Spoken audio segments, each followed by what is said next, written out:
My name is Susan, I'm 62 years old, and my new son-in-law tried to steal my secret $7 million inheritance by convincing my own daughter that I was losing my mind.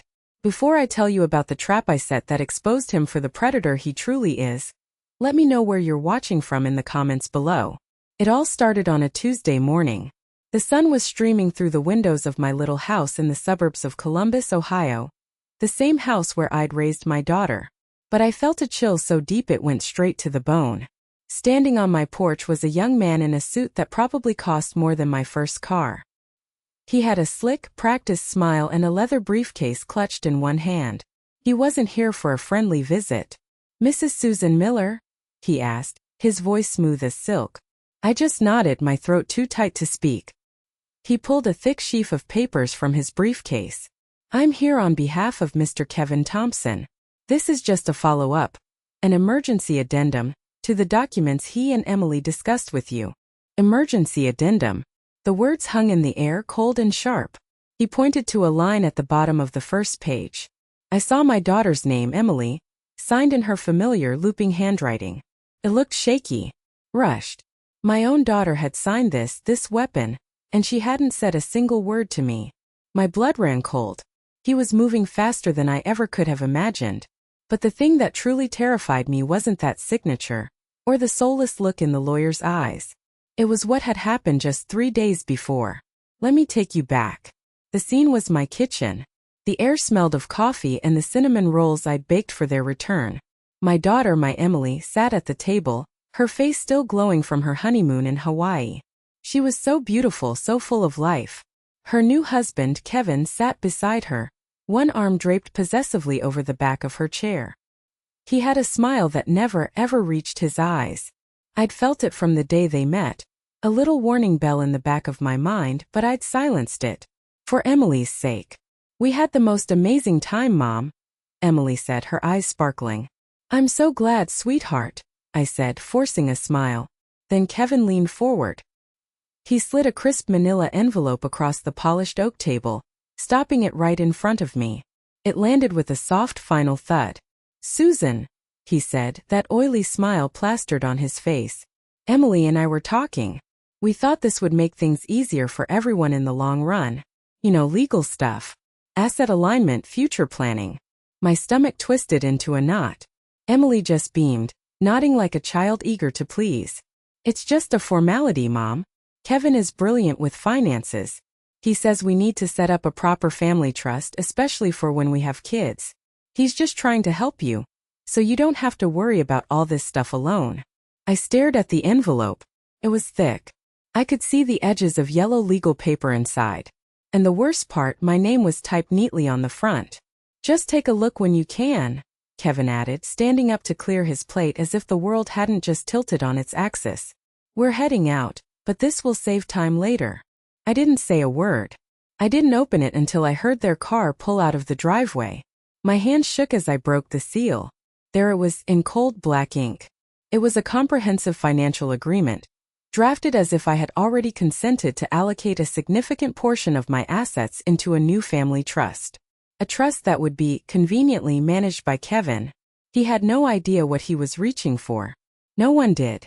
Not even Emily. You see, when my husband Frank passed away after a long illness, he left me everything. Our house, our savings, and a life insurance policy and investment portfolio I never knew the full extent of. After everything was settled, the final inheritance amounted to just over $7 million. I hadn't told a soul. A gut instinct, a primal need to protect what Frank and I had built, made me keep it quiet. I set up a private holding account under a name Emily would never recognize. Thank God I did. Because looking at that contract, I knew exactly what this was about. This wasn't about planning for the future. It was a hostile takeover. I stood there in the quiet of my kitchen, the contract in my hand feeling like a death sentence. My first thought was to call Emily, to scream, to warn her about the snake she had married. But I stopped myself. No, that's exactly what a man like him would expect. He wanted me to look like the hysterical, grieving widow, the overbearing mother-in-law. He was counting on it. A different idea began to form in my mind, something cold and sharp. This wasn't going to be a simple family disagreement. This was going to be a war. And as I stood there, the first glimmer of a battle plan forming in my head, I heard a sharp, insistent knock on my front door. And that brings us back to the porch, with the smiling lawyer and his emergency addendum. He had doubled down. He was trying to box me in before I even had a chance to make my first move. I looked past him at the quiet suburban street, the birds chirping on the lawn. Everything looked so normal, so peaceful. But I knew right then that the war had already begun. They had just fired the second shot, and it was aimed directly at my heart. I took a shaky breath, my hand still resting on the cold doorknob after the lawyer had left. My mind was reeling, replaying the scene in the kitchen from 3 days prior, searching for clues I must have missed. The memory was so vivid it felt like it was happening all over again. Emily had been chattering away about the white sand beaches and the turquoise water, her hands fluttering as she spoke. "Oh, Mom, you would have loved it. We went snorkeling and I saw a sea turtle. A real one." I was trying to focus on her words, on the pure joy radiating from her, but my eyes kept drifting to him. Kevin. He wasn't watching her as she spoke, he was watching me. His gaze was analytical, assessing. It was the look of a man trying to solve a puzzle, and I had the unnerving feeling that I was the puzzle. When he'd pushed that envelope across the table, the entire atmosphere in the room had shifted. The warmth evaporated, replaced by a clinical chill. I remember the exact words he used. Asset alignment. Future planning. They were corporate, sterile words, completely out of place in my cozy kitchen. They were the words of a businessman, not a son-in-law. "He's just trying to help, Mom," Emily had insisted, her voice soft. "You've been through so much with Dad's funeral and the estate. He doesn't want you to have to carry that burden alone." The burden. It felt like a punch to the gut. The only burden I felt was the weight of his stare. I looked at my daughter, my brilliant, beautiful girl, and saw a reflection of her father's trusting nature. Frank had always seen the best in people, even when they didn't deserve it. Emily had inherited that trait, but in her it felt less like optimism and more like a vulnerability. A weakness that this man was already beginning to exploit. "Kevin, that's very thoughtful," I said, choosing my words carefully. "But I'm not ready to make any big financial decisions right now. Your father's passing is still very fresh." I pushed the envelope back toward him, a clear but polite refusal. "Let's just enjoy being a family for a while." For a split second the mask slipped. I saw a flicker of raw annoyance in his eyes, a tightening of his jaw. It was gone as quickly as it appeared, replaced by that same wide, toothy smile. "Of course, Susan," he said, his voice dripping with false understanding. "Whatever you're comfortable with. The offer stands whenever you're ready." They left soon after that. Emily gave me a tight hug, a hint of confusion in her eyes. I knew Kevin had probably coached her on what to say, what to expect. When her hug lingered, I whispered, "I love you, sweetie. More than anything." I needed her to feel it, to know that whatever happened next, that was the one unshakable truth. After they were gone, the silence in the house was deafening. I walked over to the window and watched their new, expensive car disappear down the street. That's when I finally allowed myself to face the truth I'd been suppressing. My daughter was in love with a predator. And the reason I knew, the reason I felt it in the marrow of my bones, was because of the secret I was keeping. Frank hadn't just been a high school history teacher. He was a quiet, brilliant investor. For 40 years he'd squirreled away money, making smart, conservative plays in the market. He never told me the full extent of it. He wanted us to live a simple life, to raise Emily without the complications and pressures of wealth. It was his final gift. When the lawyers from the firm that managed his portfolio called me after the funeral, I was floored. $7 million. It was a staggering, life-altering sum. And my first overwhelming instinct was to hide it. I told the lawyers I wanted absolute discretion. I moved the entire inheritance into a blind trust managed by a firm in another state, under a corporate name that had no connection to me. I told no one. Not my sister, not my closest friends, and not my daughter. I wanted to give it to her one day, of course, but I wanted to be sure she was settled, happy, and with a man who loved her for who she was, not for a bank account he didn't know existed. Now, standing in my quiet kitchen, I knew I'd made the right call. Kevin hadn't just married my daughter. He'd targeted her. He must have seen our comfortable life, our paid-off house, and assumed there was a respectable nest egg. He was prospecting, and he just hit what he thought was a wall. But I knew men like him. A wall wouldn't stop him. It would just make him look for a way to tunnel underneath. I just never could have imagined how fast and how ruthless his next move would be. The moment I slammed the door on that lawyer's smug face, my hands were shaking with a fury I hadn't felt in years. The politeness, the carefully constructed grief I had worn like a cloak since Frank died. It all fell away. I was a mother bear, and a predator was circling my cub. I marched to the phone and dialed a number I knew by heart. Arthur Jacoby. He had been Frank's best friend since college and our family's lawyer for 30 years. He picked up on the second ring. "Susan? Everything okay?" "Arthur, they're making their move," I said, my voice low and urgent. I explained everything, the contract in the kitchen, the lawyer on my porch with his emergency addendum. There was a moment of silence on the other end. Then Arthur's voice came back, cold as steel. "The little parasite. He thinks there's money, but he doesn't know how much," I said. "He's trying to get me to sign over control before he even knows what he's controlling." "You want me to look over the documents? Send him a cease and desist?" Arthur asked. "No," I said, a plan solidifying in my mind. "Fighting him directly will only make me look like the villain to Emily. He's already prepared for that. I want you to do something else.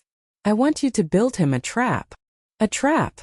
"I want you to draft a decoy," I explained, pacing my living room.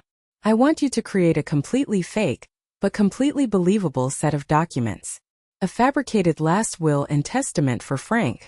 Make it look like his investments went sour before he died, that there were hidden debts from his illness. I want the final inheritance to be small. Something unimpressive. Say $240,000. And I want bank statements showing that most of that is already gone, spent on funeral costs and medical bills." Arthur was quiet for a long moment. I could almost hear him smiling through the phone. "Susan Miller, you always were the strategist in the family. You want him to think the well is nearly dry." "Exactly," I said. "I want him to see that number and decide that the reward isn't worth the risk of fighting me. I want him to lose interest. And I need one more thing, Arthur. I need you to dig into Kevin Thompson's past.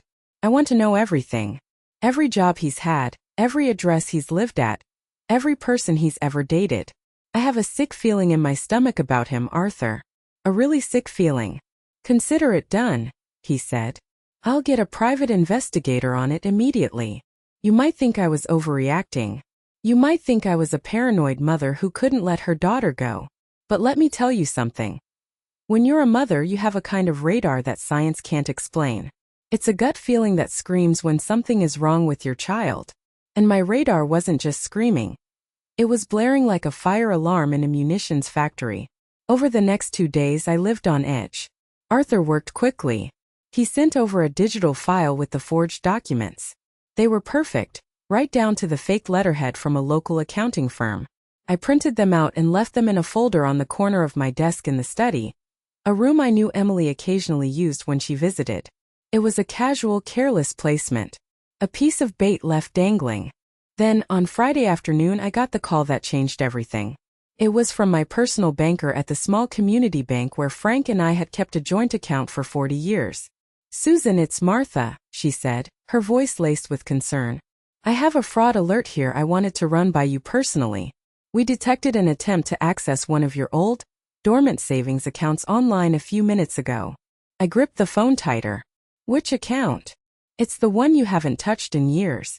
But the strange thing, the reason it was flagged, is that the login attempt used your maiden name, Susan Gable, as a security verification."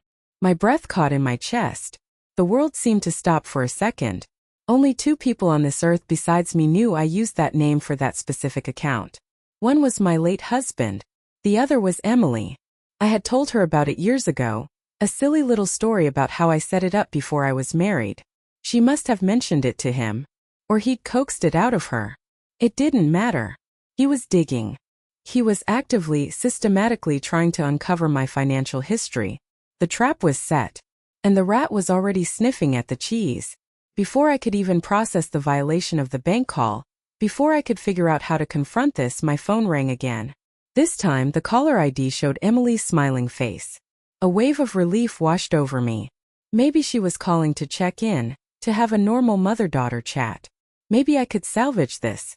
"Hi, sweetie," I answered, trying to keep my voice light. "Hi, Mom," she said. Her voice was off, tense. "Listen, I just wanted to call and see, are you okay?" The question threw me. Of course I'm okay. Why wouldn't I be? There was a hesitant pause. I heard Kevin's voice murmuring in the background. Kevin and I were talking," she said, her words sounding rehearsed. "And he's a little worried about you." A cold dread started to creep up my spine. Worried? Worried about what? "He just said that when we came over the other day you seemed a little distracted, a little forgetful. He said you seemed almost paranoid about him. He said he's seen it before with older folks, after a spouse passes away. The stress can cause confusion." I was speechless. The phone felt like a block of ice in my hand. This was his game. This was his brilliant evil strategy. He couldn't get to the money through legal force, so he was going to get to it by declaring me mentally incompetent. He was poisoning my own daughter against me, turning her love and concern into a weapon to be used to commit me, to steal my inheritance, and to take control of my life. "Emily," I said, my voice barely a whisper. "What Kevin is saying is not true." "I know, Mom, I know," she said quickly, too quickly. "I told him you're fine, you're the sharpest person I know. But he just cares so much. He even looked up some articles about grief-induced memory loss. He just wants what's best for you." Grief-induced memory loss. The clinical, cruel phrase hung between us. He wasn't just a thief. He was a psychological terrorist. He had planted a seed of doubt in Emily's mind, and he was watering it with fake concern. I felt a surge of rage so powerful it made me dizzy. But I knew I couldn't show it. If I got angry, if I yelled, I would only be proving his point. I would be the hysterical, paranoid widow he was painting me as. "That's very thoughtful of him, honey," I managed to say, the words tasting like ash in my mouth. "But I assure you both I am perfectly fine." "Okay, Mom," she said, though the relief in her voice sounded thin. "We just love you." The call ended. I sank into an armchair, the house suddenly feeling vast and empty. I felt utterly alone. He had found my greatest weakness, my love for my daughter. He knew I would never do anything to intentionally hurt her. And he was using that love to isolate me. This was no longer just about protecting Frank's legacy. This was about survival. It was a battle for my own sanity, for my autonomy, and most importantly, for the soul of my daughter. The lunch I had been planning, the one where I would present the decoy documents, suddenly took on a new terrifying weight. It wasn't just about fooling him with a small number anymore. It was about seeing firsthand just how deeply his poison had seeped into Emily's heart. I had to know if there was anything left of the girl I raised, or if she was already lost to him. I looked at the fake inheritance folder on my desk. It had started as a clever trap for a gold digger. Now it felt like my only line of defense against a man who was trying to erase me. And as I sat there in the terrifying silence, I realized the stakes were higher than I ever could have imagined. I wasn't just fighting for my money anymore. I was fighting for my life. I chose the Astor, a quiet, upscale restaurant with linen tablecloths and a garden patio that Emily had always loved. It was a place of happy memories, of birthday celebrations and mother-daughter lunches. I needed that familiar ground. I needed to remind her and myself of who we were before he came along. I arrived early and chose a secluded corner table. Arthur arrived moments later, looking every bit the part of a friendly, retired insurance salesman in a tweed jacket. He wasn't carrying a briefcase, just a warm smile. "Ready for the performance?" he asked, taking a seat. "I have to be," I said, my hands clenched in my lap. They arrived right on time. Kevin was dressed in a crisp blue suit, looking like he'd just stepped out of a magazine. Emily was wearing a simple white dress, but her smile was strained. I could see the worry in her eyes, the conflict warring behind her polite facade. He had briefed her. He had prepped her for this. "Hi, Mom," she said, her voice a little too bright as she leaned in for a hug. It felt stiff. "This is my dear old friend Arthur," I said quickly, gesturing to my companion. He was in the neighborhood and I invited him to join. Kevin shook Arthur's hand, his eyes doing a quick, dismissive scan. An old man in a tweed jacket was no threat. He leaned back in his chair, radiating an air of control. The small talk was agonizing. We talked about the weather, about their honeymoon, about a new movie that was out. All the while I could feel Kevin steering the conversation, subtly probing. He'd ask a question, and before I could answer he'd turn to Emily and say, "What was it Mom was saying about that last week, honey?" Her memory's a bit foggy these days, isn't it? He did it twice. It was a masterful, cruel performance. He was building his case right there at the table, painting me as a confused old woman in front of a witness. Finally, after the main courses were cleared, Kevin leaned forward, his expression turning sincere. It was showtime. "Susan," he began, his voice low and concerned, "I know we got off on the wrong foot. I want to clear the air. I never meant to pressure you. It's just, when Emily told me you were managing Frank's entire estate alone, I felt protective." He placed a hand on his heart. "I just want to make sure you're taken care of." I held his gaze. "That's very kind of you, Kevin." He reached into his tailored suit jacket and pulled out the same folder from my kitchen. "I brought the paperwork again," he said gently, placing it on the table like a peace offering. "Just in case you had time to think it over." I took it. I didn't open it.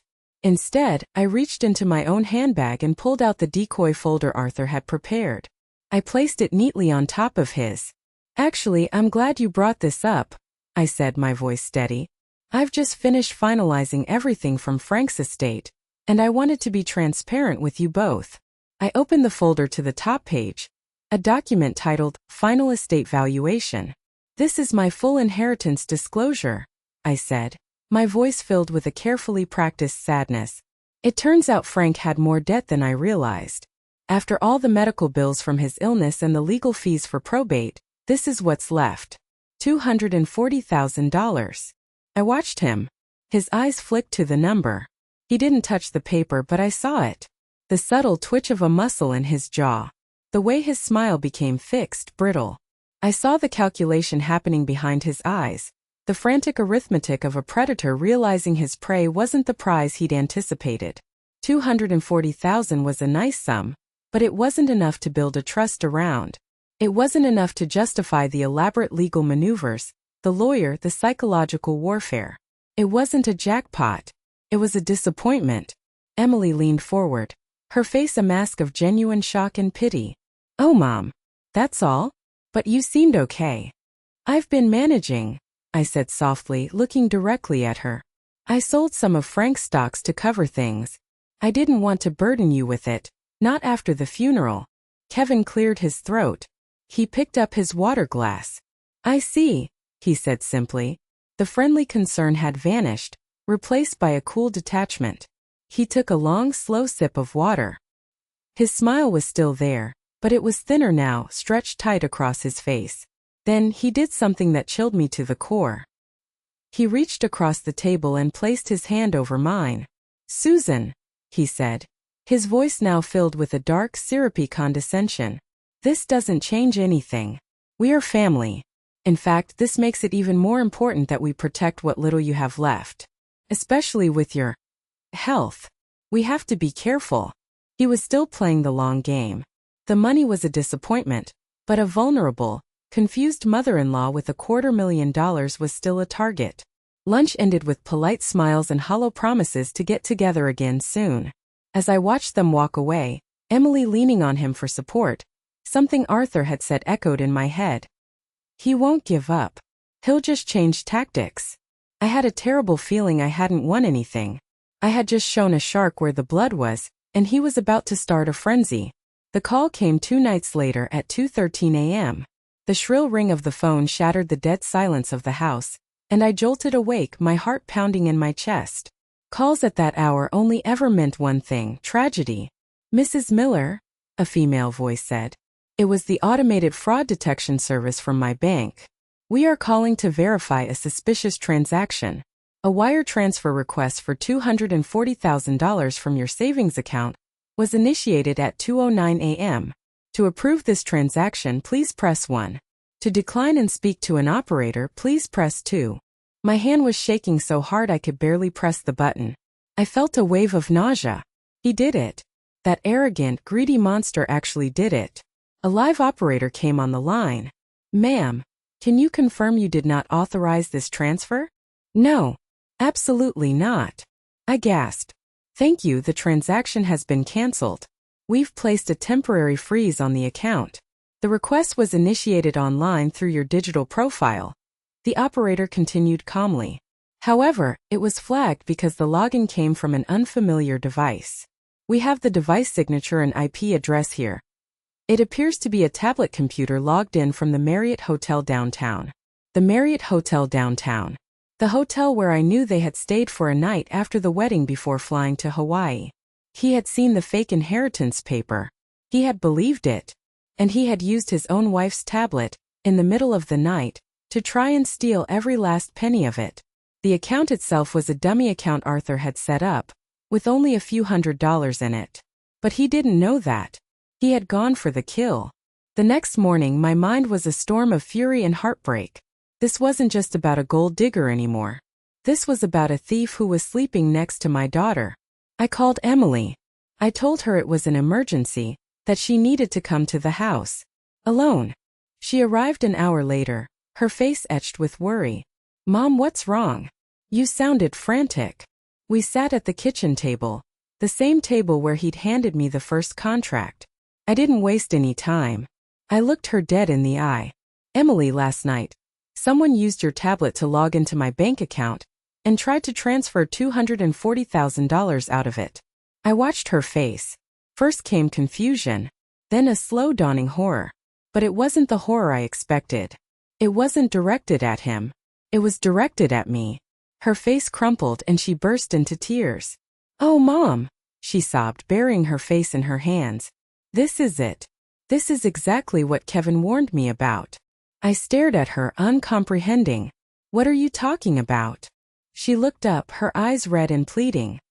"He said this would happen. He said your paranoia was getting worse. He said you might start creating these scenarios, making up stories to push him away. He told me to be prepared for it." The air left my lungs. It was like being punched in the stomach. I couldn't breathe. He had preemptively brainwashed her. He had predicted I would uncover his crime, and had already convinced her that my discovery would be a symptom of my own insanity. It was the most diabolical, cruel thing I had ever witnessed. "Emily, listen to me," I begged, my voice cracking. "This is not in my head. The bank called me. They have a record. They have the IP address from the hotel." "Stop it," she screamed, jumping to her feet. "Just stop it. Why are you doing this? Why do you hate him so much? He loves me. He's trying to help us, to help you, and all you can do is invent these lies. He is a thief, Emily. He tried to steal from me." I was on my feet too, my voice rising with desperation.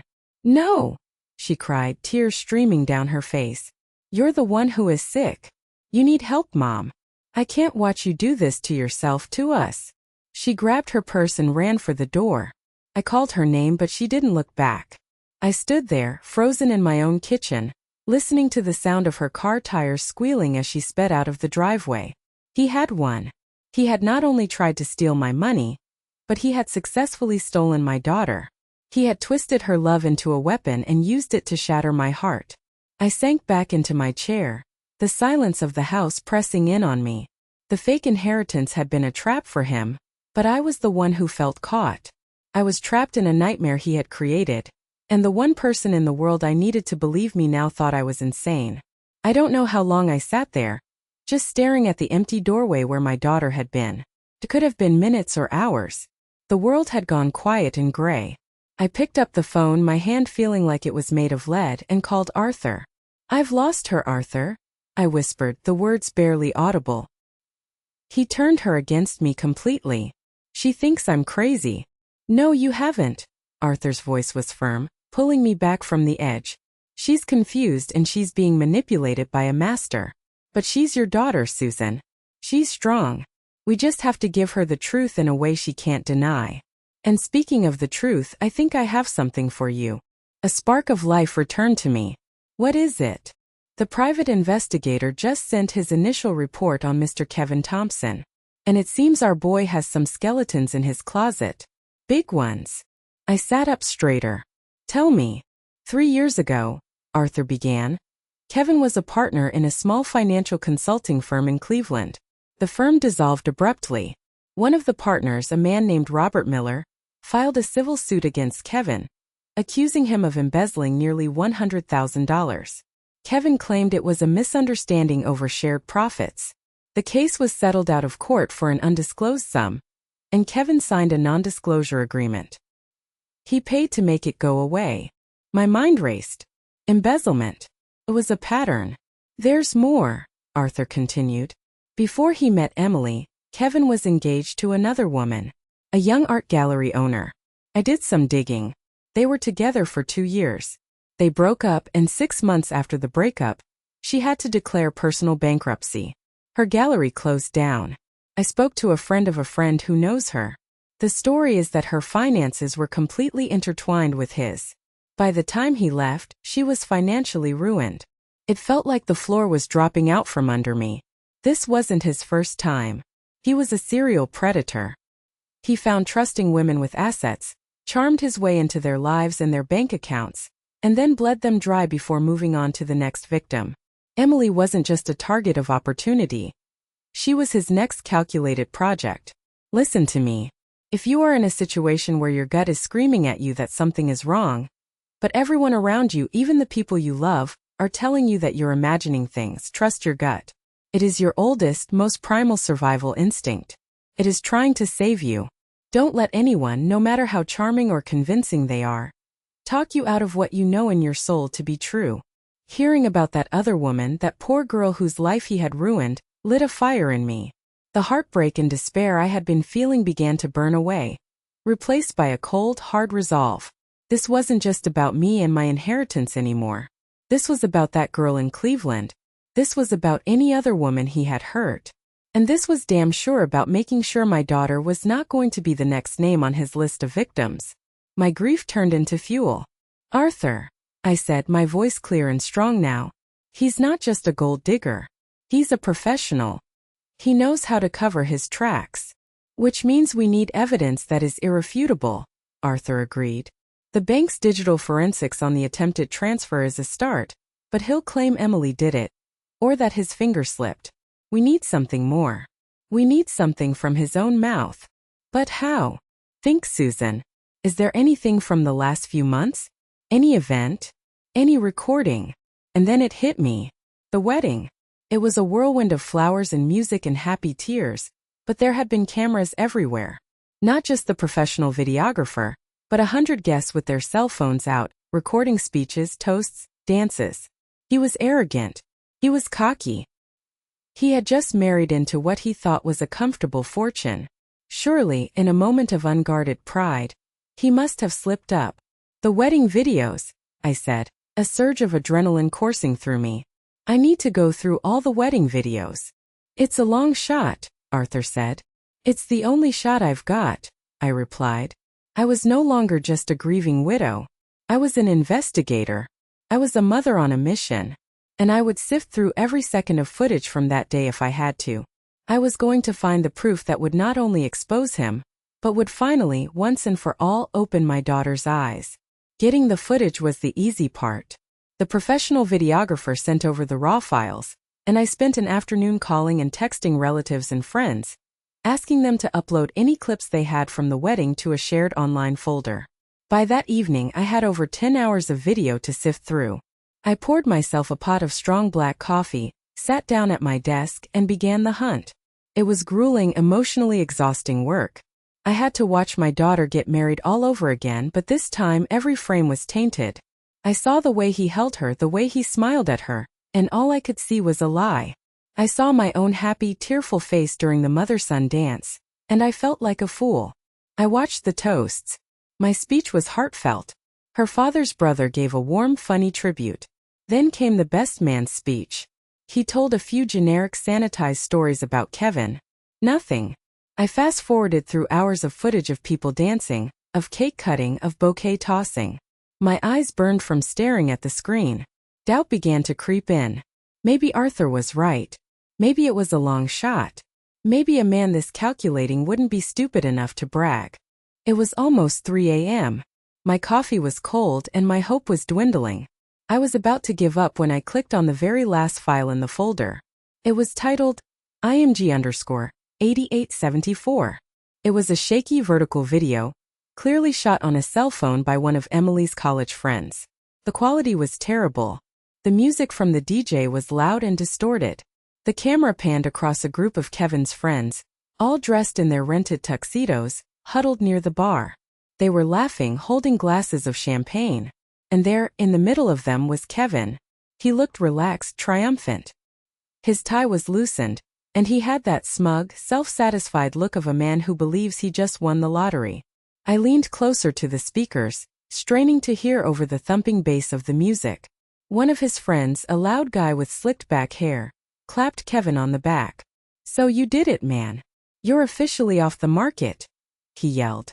Another friend chimed in, raising his glass. "So, is it settled then? Did you finally marry into a gold mine?" The group erupted in boisterous laughter. Kevin just grinned, taking a long sip of his champagne. He let the laughter die down. Then he leaned in, his voice just loud enough for the phone's microphone to catch it over the music. "Not yet," he said, and his grin widened. "But give me a month. You'll all see." I froze. My heart stopped. I hit the spacebar, pausing the video on his smug, arrogant face. Played it again. And again. And a fourth time. There was no mistaking it. "Give me a month. You'll all see." It wasn't a joke.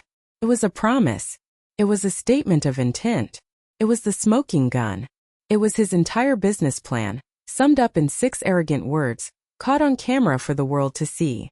I felt a dizzying wave of vindication and rage. He was so sure of himself, so confident in his ability to manipulate everyone around him, that he couldn't resist bragging to his friends. My first instinct was to call Emily right then in the middle of the night, and force her to listen to it. But I stopped myself. No. He had already proven he could twist my words. If I presented this to her, he would find a way to spin it. He'd say it was locker room talk, a stupid joke taken out of context. He would make me the villain again for spying on him.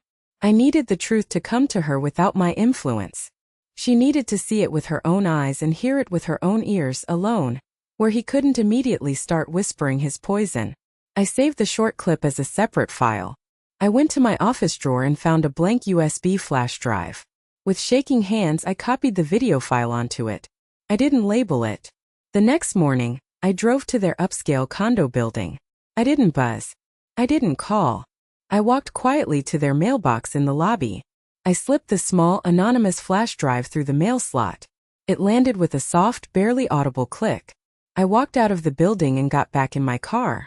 As I drove away, I didn't feel triumph. I just felt a profound sadness. I had just delivered a bomb to my daughter's front door. A bomb that I knew would blow her entire world apart. All I could do now was wait for the explosion and pray that when the dust settled, my daughter would still be standing. The following 2 days were the longest of my life. The silence was a physical entity, a heavy blanket of dread that smothered the entire house. Every time the phone rang, I jumped. Every car that drove down my street made my heart leap into my throat. I didn't hear a word from her. I started to wonder if she'd even found the USB drive. Or worse, if she'd found it, shown it to him, and they'd had a good laugh about her crazy, paranoid mother. The thought was unbearable. Then, on the second afternoon, I was staring out the kitchen window when her small blue car pulled into my driveway. Stopped, but she didn't get out right away. She just sat there for a full 5 minutes. I knew in that moment she had seen it. When she finally walked to the door, she looked like a ghost. Her face was pale and puffy, her eyes were swollen shut from crying, and she moved like an old woman, her shoulders slumped in defeat. She walked past me into the house without a word and sank onto a chair at the kitchen table. I sat down across from her, my heart aching for her. I didn't speak. I just waited. "I watched the video," she whispered, her voice hoarse. She didn't look at me. She just stared at the wood grain of the table. "I asked him about it," she continued, a single tear rolling down her cheek. "He said exactly what you thought he would. That it was just a stupid joke. Guy talk. He got so angry, Mom. He said I was letting you poison my mind against him." I stayed silent, letting her talk. "But it wouldn't leave me alone," she said, her voice breaking. The look on his face in that video. It wasn't a joke. It was triumphant. She finally looked up at me, her eyes filled with a terrifying dawning clarity. So last night after he fell asleep, I did something I never thought I would do. I opened his laptop. She took a shaky breath. I just wanted to see if he was lying about other things. I checked his browser history. She started to sob deep gut-wrenching sobs that shook her whole body. I moved to her side and wrapped my arms around her. "What did you find, sweetie?" I asked gently. She leaned into me, her voice muffled by my shoulder. "It was all there, Mom. For weeks. He searched for things like how to legally declare a parent incompetent, Ohio laws on power of attorney for the elderly, how to gain access to a spouse's family trust fund. He even searched for my father's name along with the words net worth and hidden assets. The cold, clinical cruelty of it took my breath away. He hadn't just been planning to steal from me. He had been researching how to legally strip me of my rights, my autonomy, my very personhood. He was going to have me declared insane so he could take everything. We held each other and cried. Tears of grief for my husband, tears of rage for the man who had violated our family, and tears of relief that we had found our way back to each other. "I'm so sorry, Mom," she wept. "I'm so sorry I didn't believe you." "Shua," I whispered, stroking her hair. "He's a professional, Emily. He fooled you because you have a good heart. That's not your fault." Just as a sliver of peace began to settle over us, her phone buzzed on the table. We both looked at it. The screen lit up with his name, Kevin. She wiped her eyes and picked it up. As she read the message, I watched all the color drain from her face. She looked at me, her eyes wide with a new kind of fear. "What is it?" I asked. Her voice was flat, dead. "He knows I was on his laptop. He says if I try to leave him, he'll sue me for fraud." "Fraud? What fraud?" "The wedding," she whispered, her hand trembling as she held the phone out for me to see. "The message says, 'Don't you dare try to pull anything. I have the prenup you signed.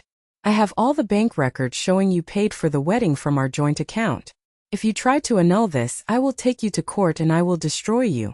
I will tell the world you tricked me into a marriage funded by money you didn't have. He's going to ruin me." I stared at the phone. This was his final move.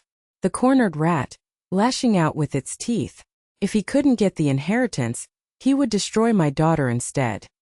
He was going to use the very celebration of their love as a weapon to bleed her dry and drag her name through the mud. And I knew with a sickening certainty that he was not bluffing. "Let him," I said. Emily stared at me, her eyes wide with disbelief. "Mom, what are you talking about? He'll ruin me." "No, he won't," I said, a cold, calm certainty settling over me. I took the phone from her trembling hand and dialed Arthur. I put it on speaker. "Arthur," I said the moment he answered. "He's making his final move.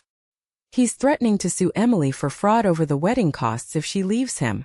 There was a short pause on the other end, and then I heard Arthur let out a dry chuckle. "Good," he said. "The fool. He just handed us the moral high ground on a silver platter. Tell Emily not to respond to him. Not one word." We set a meeting. My office. Tomorrow at 2 p.m. The next 24 hours were a blur of preparation. Arthur and I were on the phone constantly. He had the private investigator's full report, the bank's forensic data, the video clip, and now printouts of Kevin's threatening text messages. He compiled it all into a thick, intimidating binder. He called it our insurance policy. I told Emily she didn't have to come, that Arthur and I could handle it. She shook her head, a new steel in her eyes. "No," she said. "I'm not going to hide anymore. I need to see his face when he realizes the game is over." We arrived at Arthur's downtown law office early. It was a formal, imposing space with dark wood, leather chairs, and floor-to-ceiling windows overlooking the city. It was neutral territory, a place where charm and manipulation held no power. Kevin arrived 10 minutes late. He strode in wearing a black turtleneck and sunglasses, like some kind of B-list celebrity. He had an arrogant smirk on his face. He clearly believed he was walking into a negotiation where he held all the cards. The smirk vanished the moment he saw the three of us sitting there, waiting for him. He sat down opposite us at the long conference table. "So," he began, trying to regain control. I assume you got my message. This can be resolved amicably, or it can get very, very ugly for you, Emily. Arthur didn't say a word. He simply took the thick binder and slid it across the polished table. It stopped directly in front of Kevin. The binder was simply labeled, Thompson K. Kevin looked at it, then at us, a flicker of confusion in his eyes. He opened it. I watched him. I watched his smug expression crumble page by page. I saw his face twitch as he saw the printout of the embezzlement settlement from Cleveland. I saw his eyes widen slightly at the bankruptcy report of his ex-fiancée. I saw his jaw clench as he read the transcript of the bank operator detailing his failed, middle-of-the-night theft. And then I saw his face go completely pale as he turned the page and saw a high-resolution still frame from the wedding video. His own grinning face with the quote, "Give me a month. You'll all see," typed neatly beneath it. He slammed the binder shut. "This is ridiculous," he blustered, his voice shaking slightly. "It's circumstantial. You can't prove anything." "You're right," I said quietly, speaking for the first time. "We can't prove you're a monster. But we can prove you're a thief. And we can prove you're a liar," Emily added, her voice clear and strong. He stared at her, his eyes filled with venom. "You'll regret this." "No," I said, leaning forward. "This is where your regrets begin. Here is the deal. There will be no lawsuit. There will be no ugly divorce. There will be an annulment. You are going to sign a document right now releasing Emily from any and all shared accounts, properties, and legal claims, including your fraudulent prenup. You are going to walk out of this office, out of this city, and out of our lives forever." He let out a bitter, humorless laugh. "Or what? You'll show this little scrapbook to a judge." "Or," Arthur said, his voice dangerously quiet as he slid a second, much thinner folder across the table. "This binder, along with a detailed summary of financial abuse and predatory marriage, goes to 3 places. The IRS to investigate the source of the funds you used to settle that embezzlement suit. The Franklin County Prosecutor's Office to open an investigation into attempted grand larceny and identity theft. And an email will be sent to a reporter at the Columbus Dispatch I had lunch with yesterday. The headline is already written. Local financial advisor accused of preying on grieving families." Kevin looked at all of us. He was trapped. The charm was gone, the threats were empty. All that was left was a desperate, cornered animal.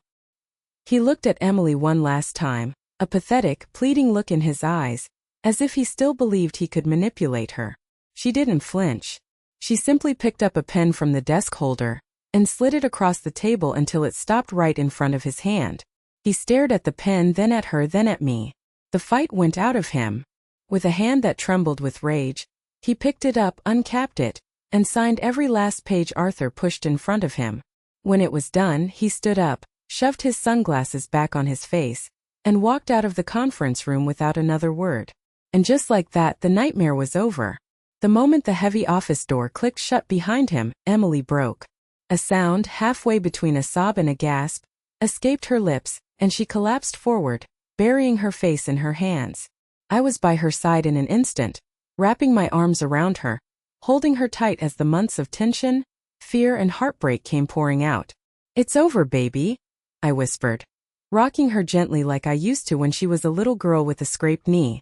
"It's all over. You're safe now." We stayed like that for a long time, right there in that cold corporate conference room.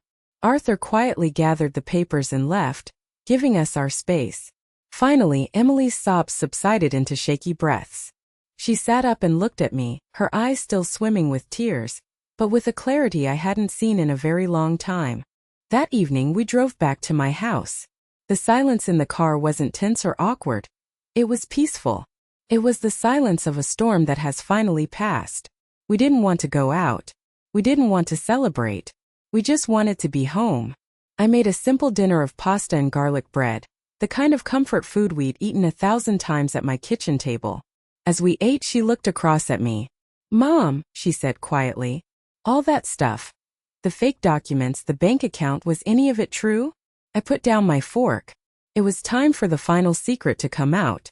I looked my daughter in the eye and told her the complete truth. "No," I said. "The small amount wasn't true. Your father, he was a much better investor than either of us knew. The full inheritance was $7 million.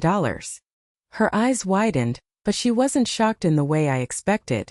There was no greed, no excitement. Just a quiet, sad understanding. "Wow," she whispered. "Why didn't you tell me?" she asked. It wasn't an accusation. It was a genuine question. "Because of him," I said honestly. "Because of men like him. I didn't want you to ever have to wonder if someone loved you, or for your bank account. I wanted to protect you from that.